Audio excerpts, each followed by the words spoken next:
Good morning, all. So, in the today's lecture, we will studied classification of urban routes. So, in the previous lecture, we will going through various classification of roads by Nagpur road plan, like the national highway, state highway, all weather road, fair weather road, and so on, paved road, unpaved road, surface road, unsurface road. So, in the today's lecture, we will discuss the different classification of urban roads. The road system within urban areas are classified as urban roads and will form a separate category of roads to be taken care by the respective urban authorities. The length of urban roads are not included in the target of the third 20-year road development plan. The urban road other than expressways is classified as a arterial road, subarterial road, collector street, and local street. Okay, arterials and subarterials are streets primarily for through traffic for a traffic on a continuous route, but the subarterial have a lower level of traffic mobility than the arterial road. Collector street provide access to the arterial street and they collect and distribute traffic from and to local street which provide access to the abutting properties. Okay, so ચાર રીતના એના classification હોય છે. Arterial road, sub arterial road, collector street and local street. બરાબર. હવે જે આર્ટેરિયલ અને સબ arterial road છે એ જનરલી શેના માટે હોય કે through traffic on a continuous route, continuous a route ઉપર ટ્રાફિક પાસ થયા જ કરતો હોય. બરાબર, તો એના માટે ડિઝાઇન કરવામાં આવે. પણ જે સબ આર્ટેરિયલ રોડ છે એ lower level of traffic mobility, બરાબર, દેન ધ આર્ટેરિયલ રોડ્સ.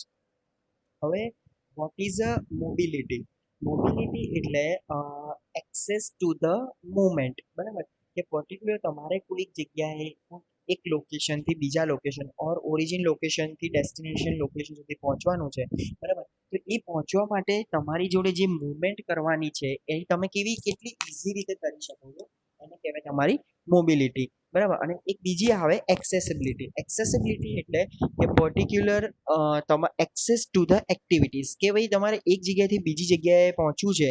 બરાબર, તો એના માટે તમારી જોડે કયા કયા મોડ ઓફ ટ્રાન્સપોર્ટેશન અવેલેબલ છે, કે કેટલી જલ્દી તમે એ મોડ ઓફ ટ્રાન્સપોર્ટેશનને એક્સેસ કરી શકો છો, તો એને કહેવાય તમારી એક્સેસિબિલિટી. બરાબર. હવે જે આર્ટેરિયલ રોડ છે અને સબ આર્ટેરિયલ રોડ છે એની જે એક્સેસિબિલિટી છે એ લોઅર હોય જ્યારે એની મોબિલિટી વધારે હોય.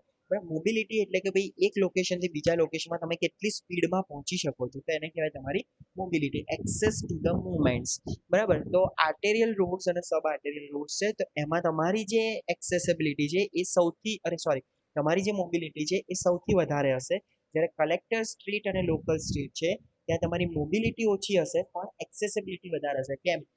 કેમ એવું કે લાઈક આપણે જે લોકલ સ્ટ્રીટ અને કલેક્ટર સ્ટ્રીટ છે, બરાબર, એ જનરલી નાના નાના રોડ્સ હોય કે જે દરેક કોઈ રેસિડેન્શિયલ લોકેશન છે તો એમાં નાના નાના રોડ્સ હોય કે જે દરેક ઘર આગળથી પાસ થતા હોય, તો એને લોકલ સ્ટ્રીટ અને કલેક્ટર સ્ટ્રીટ કહેવાય. બરાબર, તો એ પર્ટિક્યુલર રોડને આપણે પહોંચવા માટે કે પર્ટિક્યુલર રોડ પર પહોંચવા માટે આપણે બહુ જલ્દી પહોંચી જઈએ, તો આપણી જે એક્સેસિબિલિટી છે એ હાયર છે જ્યારે એની મોબિલિટી છે એ લોઅર છે.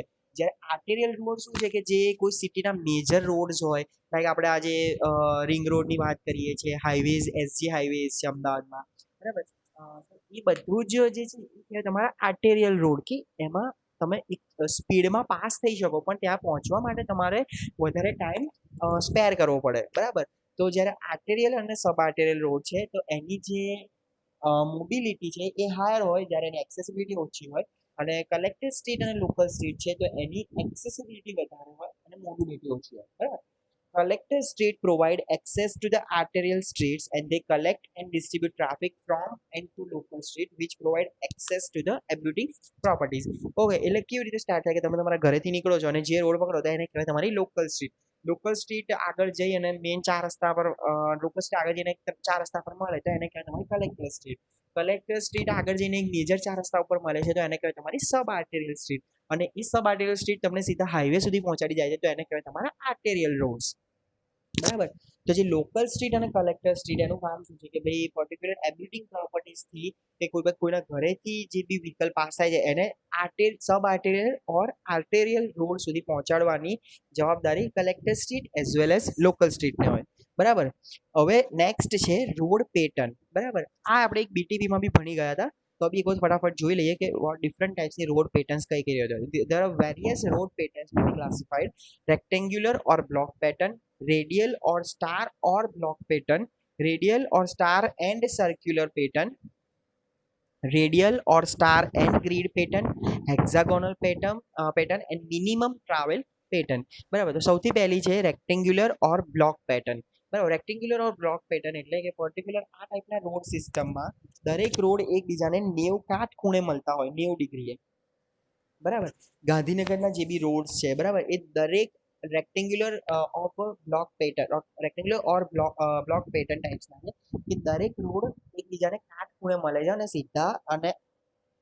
સીધા જ રોડ અવેલેબલ હોય. બરાબર. હવે એક બેનિફિટ આમાં એવો થાય કે જ્યારે તમે રેક્ટેન્ગ્યુલર બ્લોક પેટર્ન ડિઝાઇન કરો તો તમારે કોઈ બી લોકેશન ઉપર પહોંચવા માટે there are variety of options. બરાબર. તમારે સીધા જઈ શકો, આમ ફરીને 2 વખત આંટા મારીને જઈ શકો. બરાબર. તો બી તમે કોઈ બી જગ્યાએ ઇઝીલી રીચ થઈ શકો. બરાબર. તો એ થયું તમારું રેક્ટેન્ગ્યુલર ઓર બ્લોક પેટર્ન. પણ આ ટાઈપની જે રોડ પેટર્ન છે, બરાબર, એ જનરલી જ્યારે બી કોઈ બી નવું ટાઉન ડેવલપ થતું હોય ત્યારે તમે ડિઝાઇન કરાવી શકો. બરાબર. સેકન્ડ છે રેડિયલ ઓર સ્ટાર એન્ડ બ્લોક પેટર્ન. બરાબર. રેડિયલ ઓર સ્ટાર એટલે પર્ટિક્યુલર એક જે મેઇન સીબીડી એરિયા હોય, સેન્ટ્રલ બિઝનેસ ડિસ્ટ્રિક્ટ એરિયા, ત્યાંથી એ જગ્યાએ બધા જ મેજર રોડ આવતા હોય અને એની આજુબાજુ બીજા બ્લોક પેટર્ન્સના આવા રોડ અવેલેબલ હોય. બરાબર. તો એને કહેવાય તમારે રેડિયલ ઓર સ્ટાર બ્લોક પેટર્ન. આમાં એક સારી વસ્તુ એવી થાય કે જે સીબીડી એરિયા છે કે પર્ટિક્યુલર સિટીના કોઈ બી લોકેશનથી તમારે જે સીબીડી એરિયા પહોંચવાનું છે તમે ઇઝીલી પહોંચી શકો રાધર દેન રેક્ટેન્ગ્યુલર પેટર્નમાં. બરાબર. કારણ કે રેક્ટેન્ગ્યુલર પેટર્નમાં તમારે આખું ફરીને જવું પડે. જ્યારે સ્ટાર પેટર્ન જે છે તો એ પર્ટિક્યુલર એક મેજર રોડ્સ કે જે આર્ટેરિયલ રોડ્સ છે એ ડાયરેક્ટ સીધા સીબીડી એરિયા સાથે કનેક્ટેડ હોય. બરાબર. સેકન્ડ છે radial or star and circular patterns. બરાબર. સર્ક્યુલર પેટર્ન્સમાં જે રોડ્સ છે એ સર્ક્યુલર મોશનમાં હોય કે રાઉન્ડ ફરતા હોય, ઓર સર્કમફરન્શિયલ પેટર્ન્સમાં હોય. એક બેનિફિટ એ થાય કે જ્યારે આપણે કોઈ બી ગ્રીન સિટી ડેવલપ કરતા હોય ઓર એસ્થેટિકલી સિટીને જ્યારે ડેવલપ કરવામાં આવતું હોય ત્યારે આ ટાઈપના રોડ્સ જે છે એ બહુ જ ઇમ્પોર્ટન્ટ થાય. પણ આમાં એક મોટો ડિસએડવાન્ટેજ એવો છે કે આમાં જે લેન્ડ છે એનો વેસ્ટેજ બહુ થાય. કારણ કે જ્યારે તમે પ્રોપર રોડ પ્લેસ કરાવો સર્ક્યુલર મોશનમાં ત્યારે અમુક વચ્ચેના પ્લોટ્સની જે જગ્યા છે એ કોઈ કામની ના રહે, ઓર જે પ્લોટનું જે બાયફર્ગેશન છે એ પ્રોપર ના થઈ શકે. અનઇવન સાઇઝના પ્લોટ બને કે જેમાંથી તમે બિલ્ડિંગની ઇઝીલી ઊભા ના કરાવી શકો. બરાબર. પણ જ્યારે કોઈ બી ટાઉનને એસ્થેટિકલી પર્પઝ માટે ડેવલપ કરવામાં આવે તો તમે સર્ક્યુલર પેટર્ન્સના રોડ જોઈ શકો છો. બરાબર. એના પછી છે radial or star and grid pattern. બરાબર. આ ટાઈપનું એક પેટર્ન્સ અવેલેબલ છે.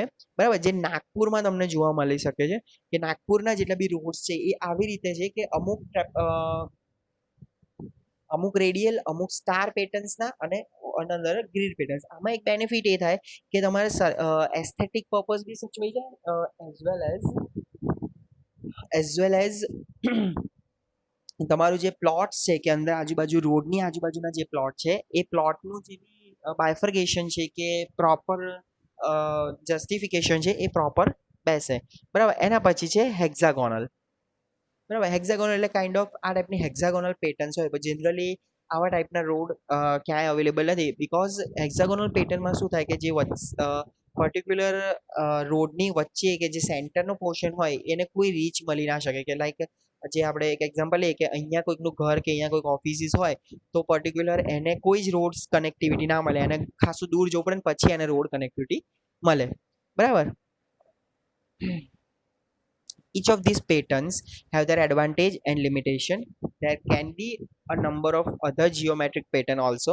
The choice of the pattern very much depends on the locality, the layout of different towns, villages, industrial and production centers, on the choice of the planning engineer. The rectangular and a block pattern have been adopted in the city roads of Chandigarh, but from the traffic operation point, it is not considerable convenient. An example of radial and circular pattern is the road network of a Connaught Place in New Delhi. The Nagpur road plan formula were prepared assuming star and grid pattern. બરાબર. આનું એક particular definition concept આપેલો છે કે કઈ રીતે star અને grid pattern work થતી હોય. Let us assume that X and Y represent the villages and the town. બરાબર કે પર્ટિક્યુલર આ એક છે એ ટાઉન છે અને આ જે છે એ વિલેજ છે. જસ્ટ એક્ઝામ્પલ ક્લિયર નથી દેખાતું એટલે represent the capital towns. Z represent the capital towns of cities or state capitals. Y1, Y2, Y3, etc. are therefore acting as a focal point for connecting X1, X2, and X3, etc. The villages, similarly, Z1, Z2, and Z3, etc., are focal points for connecting Y1, Y2, and Y3, the capital towns or a city or a state capitals. Okay, so દરેક જે બી connection છે જો તમે દરેકના connection જોઈ શકો છો કે લાઈક ભાઈ આ Z છે તો Z થી સીધો Y1 કે X1 સુધી કનેક્ટેડ છે. તો આ ટાઈપનો એક કન્સેપ્ટ હતો સ્ટાર એન્ડ ગ્રીડ પેટર્ન કે જેથી તમે મેક્સિમમ એમાં બધા જ રોડને કવર કરી શકો અને ઇઝીલી રીચેબલ તમે થઈ શકો. બરાબર. નેક્સ્ટ પ્લાનિંગ સર્વે કે જ્યારે બી હાઈવે પ્લાનિંગ ફેઝમાં હોય ત્યારે કયા કયા ટાઈપના એના સર્વેસ કરવામાં આવે. બરાબર. Highway planning phase includes assessment of the road length requirement for an area, preparation of master plan showing the phasing of plan in an annual or 5-year plan. બરાબર છે. Assessment of the road length requirement for an area. બરાબર કે particular તમે કોઈ બી સ્ટેટમાં જ્યારે design કરતા હોવ પર્ટિક્યુલર સિટી કે ડિસ્ટ્રિક્ટમાં જ્યારે તમે હાઈવેનું ડિઝાઇન કરતા હોય તો કેટલા લેન્થનો હાઈવેની તમારે રિક્વાયરમેન્ટ છે. બરાબર એ તમારે ધ્યાનમાં રાખવું પડે. એટલે first one is assessment of road length requirement for an area અને સેકન્ડ છે preparation of master plan showing the phasing of plan in an annual and or a 5-year plans. બરાબર કે તમે જે બી લેન્થ બધું નક્કી કર્યા પછી તમારે માસ્ટર પ્લાન એક બનાવવો પડે કે ભાઈ અત્યારે અને આવનારા 5 વર્ષમાં આ જે હાઈવે છે એ કઈ રીતે એનો યુઝ થાય. બરાબર. Thus for assessing the road length requirement, field surveys are to be carried out to collect the data requirement for determining the length of the road system. The field surveys thus required for collecting the factual data may be called as a planning surveys or a fact-finding surveys. The planning based on the factual data may be considered scientific and sound. The factual studies point to an intelligent approach for planning, and these studies should be carried out if the highway program is to be protected from the inconsistent and short-sighted policies. બરાબર. તો different ટાઈપ્સના સર્વેઝ આપણે કરવામાં આવે છે. The planning surveys consist of the following types. Following studies: economic studies, financial studies, traffic or road user studies અને engineering studies. બરાબર. economic studies economic અને finance બે વસ્તુ અલગ છે. ઇકોનોમિકલ સ્ટડી અને ફાઇનાન્શિયલ સ્ટડીઝમાં ડિફરન્ટ આવે કે પર્ટિક્યુલર આ જે આપણે હાઈવે ડિઝાઇન લાઈક ઇકોનોમિક સ્ટડીની વાત કરીએ તો પર્ટિક્યુલર આ રોડ જે આપણે બનાવીશું કે આ હાઈવે ક્રિએટ કરીશું તો એનાથી લોકોને કઈ રીતે ફાયદો થશે. અને જ્યારે ફાઇનાન્શિયલ સ્ટડીઝમાં આવે કે ભાઈ આપણે આ બની ગયા પછી આપણને એમાંથી રેવન્યુ કઈ રીતે જનરેટ થશે. બરાબર. તો ડિફરન્ટ ટાઈપ્સના સર્વેસ છે. Economic studies population which includes economic studies, population, its distribution and classification, trend of population growth, listing of agriculture and industrial development, their future trend classification and listing of these details, other activities like income per capita, banking, post office and other things. Okay, so economic studies એટલે કે particular તમારા એરિયામાં કેટલી population છે અને એમાં કઈ રીતનું ડિસ્ટ્રીબ્યુશન થયેલું છે કે એક એરિયામાં વધારે લોકો રહે છે બીજા એરિયામાં ઓછા લોકો રહે છે. એ લોકોનું ઇન્કમ ક્લાસ ગ્રુપ શું છે. બરાબર. બધું જેમ કે વ્હીકલ ઓનરશિપ શું છે, ફેમિલી હેડ્સ કેટલા છે. બરાબર. એ બધું જ તમારે ઇન્ક્લુડ કરવામાં આવે. Its distribution and classification. Trends of population growth કે પર્ટિક્યુલર તમારા આ એરિયામાં પોપ્યુલેશન ગ્રોથ કેવો છે કે કઈ રીતે એનો ટ્રેન્ડ છે કે આવનારા 5 વર્ષમાં અત્યારે 10 લાખની વસ્તી છે 5 વર્ષમાં કેટલી વસ્તી વધવાના ચાન્સીસ છે. Listing of agriculture and industrial development કે પર્ટિક્યુલર એરિયામાં કેટલું એગ્રીકલ્ચર એક્ટિવિટી થાય છે અને ઇન્ડસ્ટ્રીયલ એક્ટિવિટી હાલનામાં કેવું છે અને ઇફ ફ્યુચર 5 યર્સમાં કઈ રીતનું છે. The future trends, classification and listing of these details. Other activities like income per capita, banking, post office. Highway જ્યારે ડિઝાઇન થઈ જાય ત્યારે જો નજીકમાં કોઈ બેન્કિંગ ફેસિલિટી હોય કે પોસ્ટ ઓફિસ હોય તો એને કઈ રીતે ઇકોનોમિક પડશે કે એને કઈ રીતે વધારે કન્ઝ્યુમર ત્યાં રીચ થઈ શકે, તો એ બધું જ આવે આપણે ઇકોનોમિક સ્ટડીઝમાં. બરાબર. નેક્સ્ટ છે ફાઇનાન્શિયલ સ્ટડીઝ.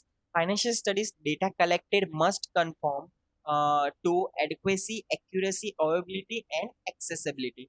બરાબર. આ એક અલગ પોઈન્ટ છે. બરાબર. તો હવે આપણે જોઈએ ફાઇનાન્શિયલ સ્ટડીઝ. ફાઇનાન્શિયલ સ્ટડીઝમાં source of income, revenue from taxation on the road transport, living standard, future trends, details like vehicle registration, court fees and local taxes, etc. બરાબર. કે ફાઇનાન્શિયલ સ્ટડીઝ એટલે કે હાઈવે બની ગયા પછી પર્ટિક્યુલર જે ડિસ્ટ્રિક્ટમાં highway બનાવી રહ્યા છે તો એ લોકોની ઇન્કમ કઈ રીતે છે ને આપણને કઈ રીતે ઇન્કમ ત્યાંથી પાછી મળી શકે, રેવન્યુ કેટલું જનરેટ થઈ શકે, લાઈક ધ રોડ ટેક્સ છે, વ્હીકલ ટેક્સ છે. બરાબર. કે રોડ ટ્રાન્સપોર્ટ ઉપર જે આપણે ટોલ પ્લાઝાસ મૂકીએ છીએ તો એમાંથી કેટલું રેવન્યુ જનરેટ થઈ શકે, લિવિંગ સ્ટાન્ડર્ડ કે આજુબાજુના જે ડિસ્ટ્રિક્ટ છે એનું લિવિંગ સ્ટાન્ડર્ડ કેવું છે, future trends, details like the vehicle registration, court fees and local taxes. Okay. Next છે ટ્રાફિક ઓર રોડ યુઝર સ્ટડીઝ. બરાબર. ટ્રાફિક એન્ડ રોડ યુઝર સ્ટડીઝમાં સૌથી પહેલું આવે ટ્રાફિક વોલ્યુમ. બરાબર. હવે ટ્રાફિક વોલ્યુમ એટલે કે પર્ટિક્યુલર એ હાઈવે ઉપરથી પર્ટિક્યુલર એક ટાઈમે કેટલા વ્હીકલ પાસ થઈ શકે છે. લાઈક આપણે એક અઝમ્પશન લઈએ કે આપણે કોઈ એક હાઈવે પકડી 1 કિલોમીટરનો હાઈવે છે આપણે એક એક્ઝામ્પલ માટે, અને એ 1 કિલોમીટરના હાઈવે પર આપણે એના ઓરિજિન કે સ્ટાર્ટિંગ પોઈન્ટ ઉપર ઊભા રહી અને 1 કલાકનું આખું ઓબ્ઝર્વ કરીએ છીએ કે ભાઈ 1 કલાકમાં કેટલા વ્હીકલ પાસ થયા, તો એ પર્ટિક્યુલર જે નંબર ઓફ વ્હીકલ્સનો જે આપણને કાઉન્ટ મળે એને કહેવાય તમારો ટ્રાફિક વોલ્યુમ. પણ જ્યારે તમારે હાઈવે ડિઝાઇન કરવાનો હોય, બરાબર, તો એની માટે તમારે ઇન ડિટેલ ટ્રાફિક વોલ્યુમ જોઈએ. બરાબર. એના પછી traffic flow patterns, OND studies. OND એટલે ઓરિજિન એન્ડ ડેસ્ટિનેશન સ્ટડીઝ. એમાં ડિફરન્ટ ટાઈપ્સના ઇન્ટરવ્યુઝ આવે, like the road side interviews, telephonic interviews, return post card method, licence plate register method, telephonic interviews. Okay. પછી એના પછી છે માસ ટ્રાન્સપોર્ટેશન ફેસિલિટી, કે particular તમારે એ ડિસ્ટ્રિક્ટમાં માસ transportation facility કઈ રીતે કે જેથી જે પીપલ જોડે પોતાના વ્હીકલ નથી એ પીપલ પર્ટિક્યુલર વ્હીકલ માસ ટ્રાન્સપોર્ટેશનનો યુઝ કરી અને એ હાઈવે સુધી પહોંચી શકે કે આઈધર એ રોડ સુધી પહોંચી શકે. Accidents there cost and trends, કે પર્ટિક્યુલર એરિયામાં કેટલા એક્સિડન્ટ થાય છે કે કેટલો કોસ્ટ બે રીતે આવી શકે કે એક તો હ્યુમન લોસ અને vehicle loss or revenue loss. Okay. So growth of the vehicular traffic, passenger trips and goods movement. બરાબર. તો જ્યારે traffic of good user studies કરવામાં આવે ત્યારે આ ટાઈપના ફેક્ટર્સ ઓર કમ્પોનન્ટ્સ ઇન્ક્લુડ કરવામાં આવે.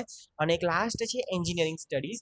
એન્જિનિયરિંગ સ્ટડીઝમાં road location and alignment studies, કે પર્ટિક્યુલર જે હાઈવે તમારે ડિઝાઇન કરવાનો છે તો એની આજુબાજુનું સરાઉન્ડિંગ કન્ડિશન, સોઇલ કન્ડિશન કેવી છે, બરાબર, અને કઈ રીતે એને લેટ ડાઉન કરવાનું. કે અલાઇનમેન્ટ એટલે કે particular center line of the highway.